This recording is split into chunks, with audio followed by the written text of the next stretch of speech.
And happy final day of 2021. I think we're all ready to move on to 2022, but we are going to try to wrap it up in style as Acacia Courtney and Brian Nato join you for Gulfstream today on New Year's Eve. And Brian, we have a few stakes to talk about today, 3 stakes in fact, and what a way to wrap up an interesting year to say the least.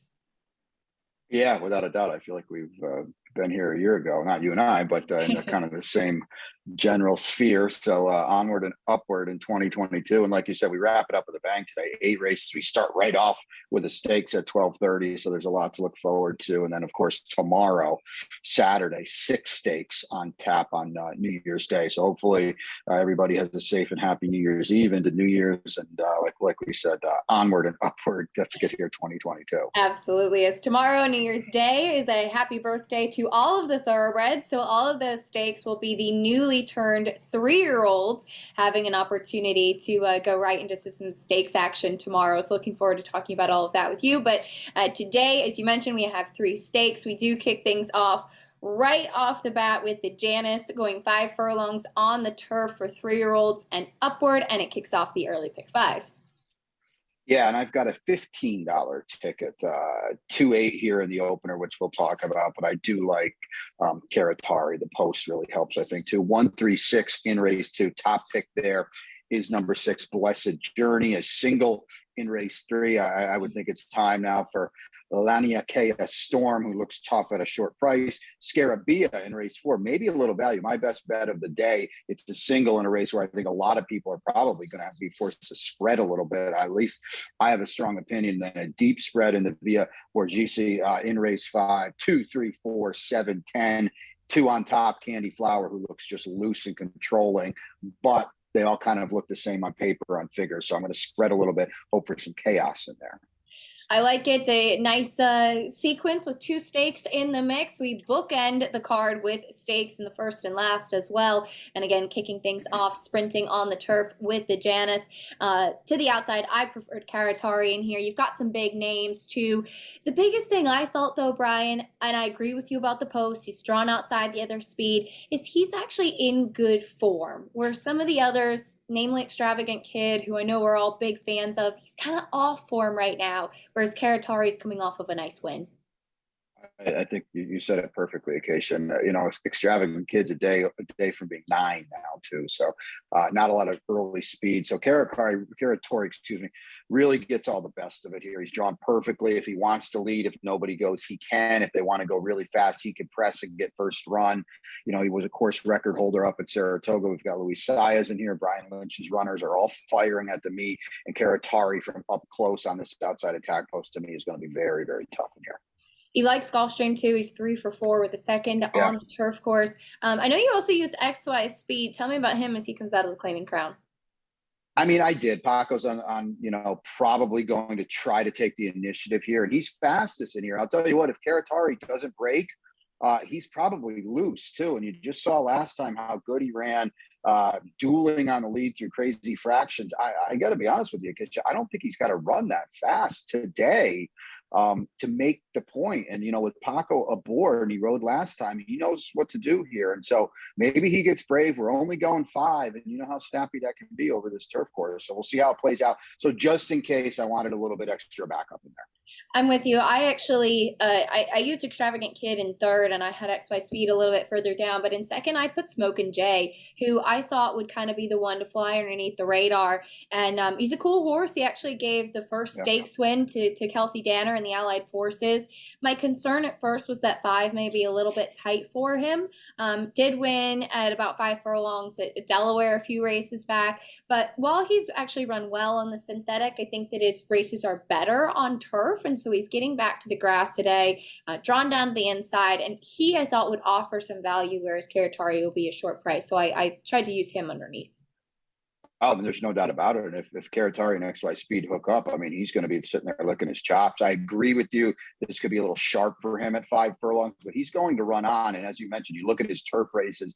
Yeah, he has run well on the synthetics, but his overall body of work says turf is better. And he'll be the one to fear late. What you said, I mean, he's got to be a nice price because Caratari, XY Speed, and of course, the veteran extravagant kid, the millionaire, is going to take money too. And, we haven't talked a lot about him, but just real quickly, maybe he's getting long in the tooth. Brendan's done Mhm. such a great job with him, and his lack of early speed, Acacia, over this turf course, 5 furlongs it's very problematic to me. I couldn't agree more, and I'm a big, big fan of this horse. Kind Yeah, of felt last time, looking back at my notes from earlier this year, he was beaten in the Janus last year behind Imprimis. We know how talented he was, how good form he was at the time. But then when he came back in the Sunshine Sprint, he was just kind of starting to show a little bit that maybe he wasn't taking his races day by day as much as he used to. Big upset with that huge performance in the Alquaz Sprint, which was really cool. Not the deepest fields we've seen yeah, over in Dubai, though, so we'll see if he can turn things around today. yeah. I agree. He's so easy to root for, and you hope for a good run, and we'll see how it sets him up for a 9-year-old campaign. You got to golf clap for that, if nothing else. Absolutely. On to race two, we're on the main track, allowance optional claiming here. Bit of a tricky race in this one, I thought, looking through it. I know that Trapezoid is short price on the morning line. I think we both take a stab against. Yeah, it's a tough race, right? For just a Mm-hmm. 6 pack. And to be quite honest with you, even Chucky comes in good form. I think he's a little overmatched, but my goodness, he's won 2 in a row. So 6-1-3-4 for me. I mean, Blessed Journey's outside, comes in off that claiming crown run where, he didn't fire, but that was a very, very salty group that day, even for that level. Now he's outside. I think there's some speed to his inside. This 1 turn mile, I think, can be his trip. So I put him on top. It's a scramble for me. I used all 3 of my top picks, 6-1-3 in the early pick 5. I didn't have a strong opinion, but to kind of pick up on what you were putting down, Acacia, Trapezoid's a short number. To me, you've got to fade him a little bit at least. I agree. I mean, look, he's been a short price in a lot of his races Yeah. recently. I mean, you look down pretty much all of his recent starts in 2021. He's been the favorite or a relatively short price, and he doesn't always deliver, though he has had a pretty strong body of work for the level. I took a shot with the one Hero Tiger, who stretches back out to what I think is his best distance. The sprint races have been okay, but going a mile, 2 starts back, he was really impressive. He actually beat Trapezoid and a couple of others that day. Actually ran okay in the Claiming Crown Express after a bad break. I think he's better when he's stalking, and hopefully he'll be able to do that from the inside. Yeah, that's his trip, right? And I think on this, elongated, it's the route, but we're going 1 turn here, and his tactical speed should really play, and he's got some foundation as well. So yeah, I've got him in second, and he's a definite A must use to me. Early pick 4 time as well. You have to have him in there. Race number 3, we go to the Tapeta, about a mile and a 16th for this maiden claiming for 16,000. I won't forget today, this is where the Rainbow Six starts in race number 3. With this 8-race card, I stepped it up today. I have a $57.60 play. I had a really tough time with this Rainbow Six sequence. 850,000 gross jackpot pool guaranteed. I'm just too deep in the first leg, which I'm a little bit nervous about. I think Amazing Queen has a shot along with Lanaikia Storm. We'll talk about that race in a moment. You mentioned it with the 4th race. You're single down to the inside. I actually went 4 deep. I was of the opinion that it was a wide open race. So if you have a strong opinion in any of these races, I think that's where you're really going to be able to find a little bit of value because you'll be able to take a stance. Race 5 is the Via Borghese. I'm 3 deep in there, but I also agree Candy Flower could potentially take them gate to wire. 6th race, I've got 2. That was the ones where I felt like the most relevant horses perhaps in the race did come out, makes it a little bit more wide open. Nice Florida bred allowance. In the 7th, I'm 3 deep there, and then we wrap things up with the Abundancia, where I will go with Miss Aramet and Miss J. McKay. So the misses to wrap up the day, 57.60 for me. Yeah, it is a tough sequence occasion. As you alluded to, we're getting up to really big balloons now, Yeah. 850. And it's just growing by the day. And there's a lot of money already in there. And so, we've talked a lot, and Ron talks a lot about, this is a good time to maybe play, a relatively tight ticket. Maybe you hope to turn 57, 60 into, 1300 or something like that. This is a tough Sure. one today, though.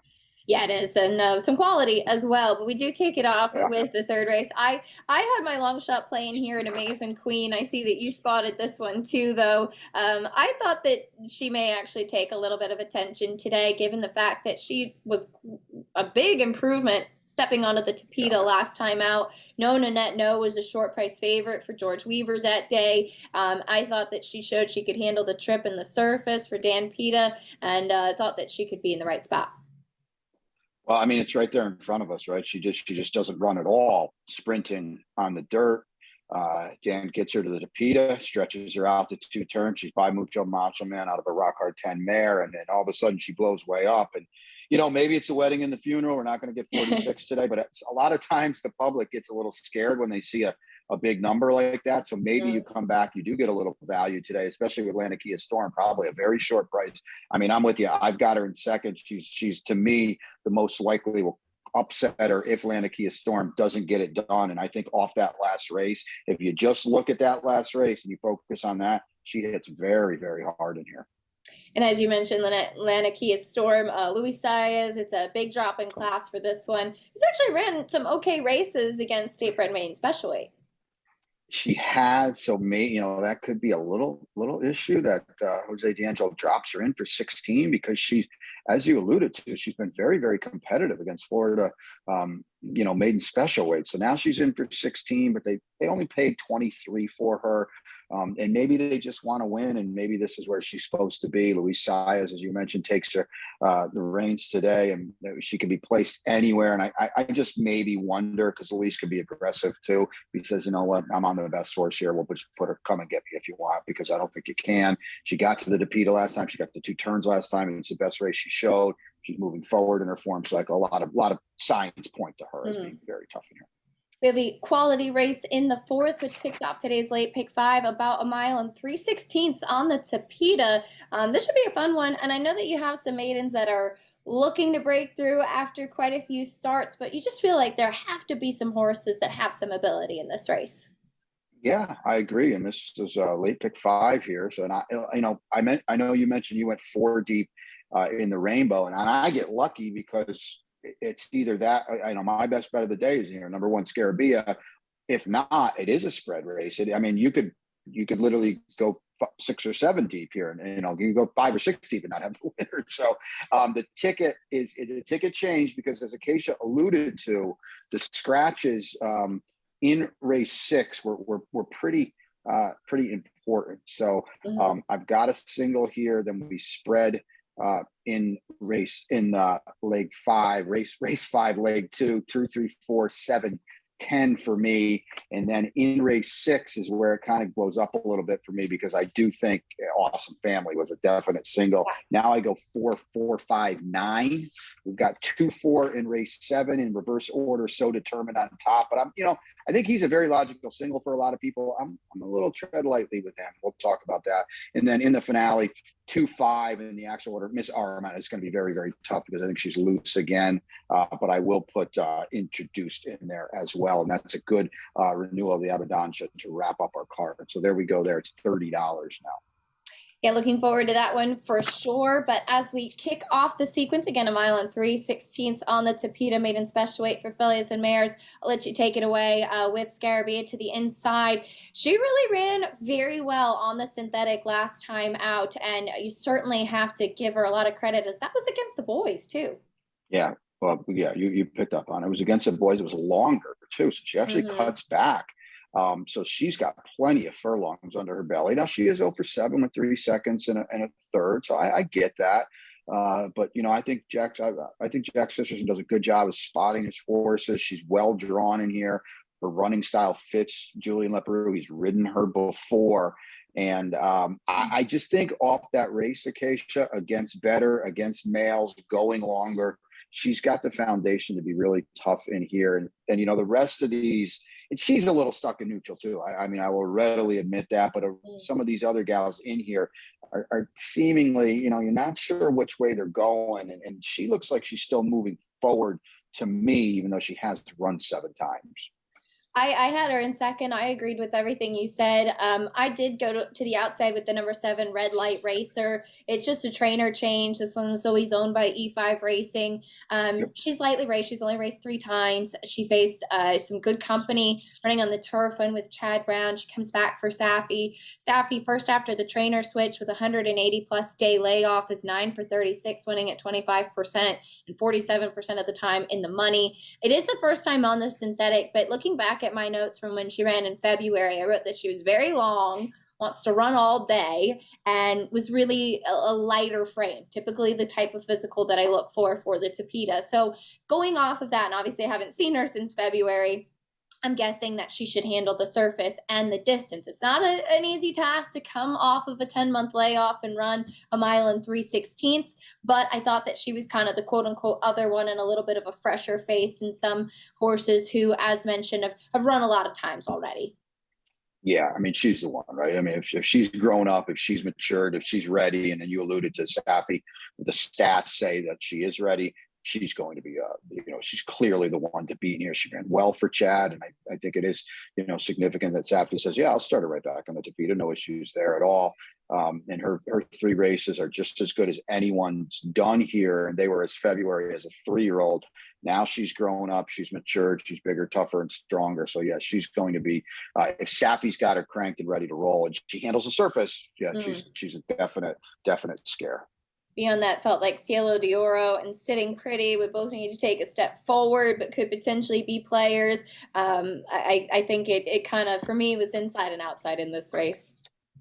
Yeah, Cielo de Oro, another one coming in off facing males. Catherine Day Phillips not going to run a lot of horses here. This winter brings this one down. I mean, she's ready to roll as well off those Woodbine races. 0 for 11, 7 underneath finishes is the worry there with Cielo de Oro. We go back into stakes company for the 5th race, the Via Borghese, a mile and 3/8 on the turf. I've always loved this race. This is for the fillies and mares. I think you and I had the same kind of thought process here with Candy Flower being the lone speed. She was run down by Muta Makina last time out in the Long Island, but she was really the only one that was on the pace that stuck around there at the end. Yeah, absolutely. You said it perfectly. And then she's as loose as Jaramillo wants her to be today. And that was a huge effort. And, she did give up a open length late lead last time, but those were against much, much better.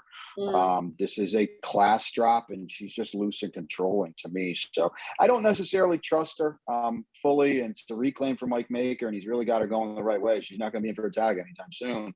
But there's others in here I think you want to use as well. So I have her on top, but I think it's a spread for me, and I believe it was for you as well. Yeah, absolutely. I thought that you had to use a few horses. We'll stick with the Long Island. Coming out of that race too is Sorrel, who disappointed. And I know that Christophe Clement has 2 in here, and I know that he does want to be a little bit more aggressive with Sorrel, given the fact that she was really right on top of the pace last time.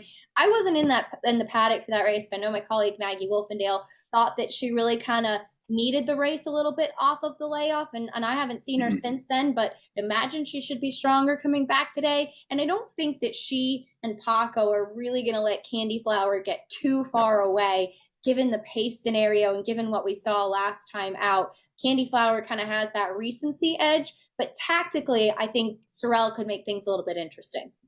No, I agree with you. And she showed it last time that she can be involved early. And Christophe had Manny Franco on last time, who's a pretty aggressive New York gate rider. Now Paco says, yeah, we're not letting anything be too free up front today.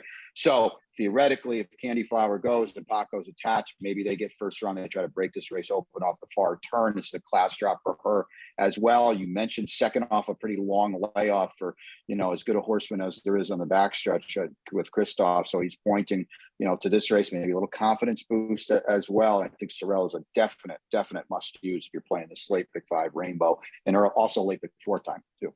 Yeah, and the question is, what do we get today from Always Shopping to the outside, who was so dominant? She won this race last year. She went on a tear, seeming to love these distance races at Gulfstream Park. They take the blinkers off today. It's her last few races have been pretty disappointing. Yeah, she lapses field if she's the old always shopping, but Yeah. I don't know.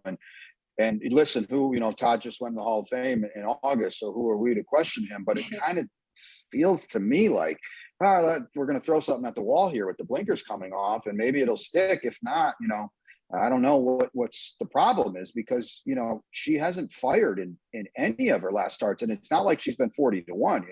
These are races she's theoretically supposed to make a dent in. So I don't really trust her, but what I put her in second because the flow of the race says she should fire her shot today because she's going to be up close. Maybe she's a little more settled with the blinkers coming off. But I don't know. It's I hope you get fair value if you're stringing along, because her recent races have not been very good. Yeah, she's a little tough to trust today. And I just have to give one more mention to Harajuku, coming out of the Long Island as well. I kept going back to her, Brian, and I actually almost put her on top because I feel like she's really rounding into form. Graham Motion Sources have been running, the ones that he's been running down here, won a stake last weekend as well. She came in running in the Jockey Club Oaks for Andre Faub and then stayed here in the U.S. And I feel like she's really actually come along in her last couple of starts and deceptively ran okay last time out, flattened out a little bit late, but she was on top of that pace as well. She ran so well behind Shantasara. I just have to imagine if she keeps kind of rounding into form, she could potentially fire today. No, I agree. And she was the last one I used on my late pick 5 ticket. And, you see that Euro form. Now she's trying to get back to it, but, you see that Euro form in the group races, and they're strong efforts. She hasn't really done that well here in the U.S. But, Graham, I think when I think of Christoph, I think of Graham. These are two like top-notch horsemen, especially going along on the turf. And if Graham's going to put her in here, to me, she's going to fire. So, and you're going to get fair value on her too. I mean, you have to. So, if you're still a believer, it's way too early to give up on her. What should be by far the best price she's been too. We go on to race number 6 on the Tapeta, about 5.5 furlongs in a $16,000 maiden claiming race. This is the one that was bit by the scratch bug. Really significant scratch with awesome family. Al, I agree with you. I was ready to single. After that, I kind of threw my hands up and I ended up going to a first-time starter, D Black Mamba. I know not the move for the barn, but I just think that he could not have scripted a better place to debut. If this horse can run a little bit, I mean, he's got to be right there, because you're right. And this is no disrespect to anyone else in here, but let's just 0 for 10, 0 for 15, 0 for 17, 0 for 10, 0 for 15, 0 for 15. D Black Mama, the ball is in your court. So, and Bill Therinos, we talked about it. He's done a good job with limited starters. The horses he's brought down here from Woodbine are here for a reason. This one's worked 4 times locally, 3 times in a row. I agree, Acacia. This horse has got to run today. And I see what you did there with the balls in your court. Yeah, not bad, right? We move on to race 7, Florida bred allowance, 7 furlongs on the main track. Luckily, there were very few scratches on the card, really just that one race impacted. This is an interesting race here, Brian, in race 7. I thought it really was actually pretty wide open. You, though, believe in So Determined. Well, I went 4-2 in my pick 5. I listen. He's going to be odds on. It's Todd. It's an $875,000 son of into mischief running in his Florida bred. You'd see that every day. With that being said, he was okay on debut. He was a little lethargic. Then he ran on, and obviously he blew the doors off the group last time. He is still with his friends today, but you look at a horse like Cyber Viking, ran very, very well. He's got 2 wins too. He's never faced Florida bred, so I wanted him because I So Determined might be 1 to 5 in this race. And listen, while he's the most likely winner, it's not going to be easy. And I think Cyber Viking can run a little bit, so I used them both. I took a little shot against both of them, and I agree. When putting the rainbow together, I used both of them. I picked Biz Biz Buzz, and the thing is that he's run really well on the turf behind talented horses. He ran a good third last time out in the pulpit, showing speed. Back in the futurity behind Slipstream, he ran really well. To be honest, I've never been sold on distance for him. I was not sold on him going the 2 turns last time out. And even right from the beginning, I was never sold on the turf. I think it was kind of he won first time out on the grass and they've kept him there and he's been a talented runner. But I've always kind of felt that he looks more like a dirt sprinter. So that's what he's doing today. He's in against Florida Breds for the very first time, coming out of three stakes tries against some really good horses. I don't know if this is kind of Mike Trombetta saying, I don't know what this horse is. And it very well could be that. And kind of, okay, let's take a shot sprinting on the dirt and see if he can. If not, we'll go back to the turf. No big deal. But I thought this would potentially be the day to give him a try, especially with Javier Castellano taking them out. Yeah, and you're going to get a good price too, because I could see him falling right through the cracks. Yeah. You're going to go overboard on So Determined. Here's Cyber Viking with a nice win with a nice number. Mm-hmm. And Biz Buzz has kind of got middling form. There's no buyer for that last race either. So it kind of looks like, you look at it quickly, you're like, oh, what, you get distance or something? No, you're on a huge third. They just don't have a number for the race. Cuts back with the foundation. Listen, I'm seeing what you're seeing here, and he's certainly bred for the main track as well. Yeah, he is, absolutely. But by Fedbiz out of a Candy Ride mare. So that'll be a fun one. But we wrap it up with an exciting race, and it's stakes action. As mentioned, 3 stakes on the day, and the final is the Abundancia, 5 furlongs on the turf here. Another tricky race, another one full of quality, and Miss Aramet for you, looking to make it 2 wins in a row. Yeah, I think she shakes out as a controlling speed, and if she's not, then she's right off Cat's Astray, who's going to be in a tough spot. It still gets her Miss Aramet first run. She was so good winning last time, back in with Eddie Puisa Jr. Kathleen O'Connell did a great job as well, and she's 3 for 9 over this turf course. She loves winning races, 10 of them out of 26 starts. So she wants to beat you. And I just think, again, we talked about it at the start. We'll talk about it at the end here. 5 furlongs on the turf is like, so snappy.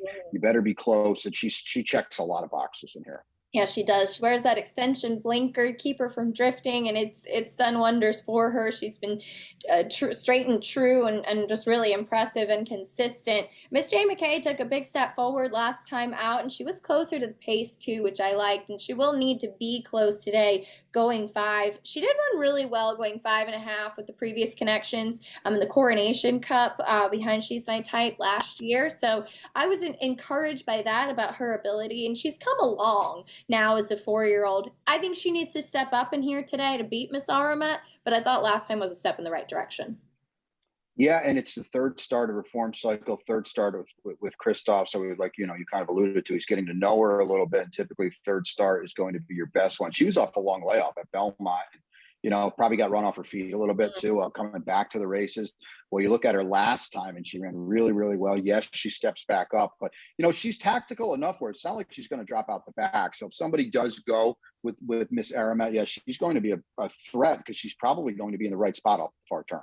I think we both had interest too and introduced to. She actually ran really well, I thought, in the Floral Park. It was a fast pace, 2 sexy close to win that day, and this one was not far off of it. She's a bit of a quirky type too. I remember talking to Jorge Duarte before the race, and he kept her away from everybody with the pony, trying to keep her settled, and he said, she's a redhead. She's a little bit fiery before the races too, but I thought she ran really, really well given the pace scenario that day. Yeah, I put her in second, and I think she can fire in here, because she's not going to be too far off of it. And, Too Sexy, as you well know, is very, very sharp. And that was a good effort for her. She made first run, kind of paid the price for it. Maybe a little more patient ride, which you're probably going to get from Julian Leparoux. Mm-hmm. Puts her maybe in to run down some of these late. I tried to split up what could be, a chalky exact. I put her in second. Well, that is the 8 races on the card, 3 stakes today. Terrific way to wrap up 2021 as far as racing at Gulfstream Park. We hope you all have a safe, happy, and healthy new year. We'll be hopefully bringing you some good information throughout the rest of the day. Ashley Mayu will be with us as well. And Brian will turn it over now to track announcer Pete Aiello for Scratches and Pegasus, the divine winged horse that flew with heroes mounted for glory. Here begins our story of legendary times, the rarefied air when the stakes are high. Like the moment when you feel the vibe, the thunder and the lightning on the track, the energy in the stands, like music moving through your soul, shaking your hips, making you dance. The stars come out in the magic city, for Pegasus they stay, dressed in designers' newest finds, wishing all days could be like this. A moment in the sun, where everything is divine. Racing, vibe, Passion, entertainment. Arrogant, gun runner, City of Light, Mucho Gusto, and Nick's Go. Pharrell Williams at the finish line. Lenny Kravitz rocks the runway. Snoop Dogg making it rain. A Jennifer Lopez family affair. Vin Diesel found out that cars aren't the only thing that are fast and furious. This runway on the red.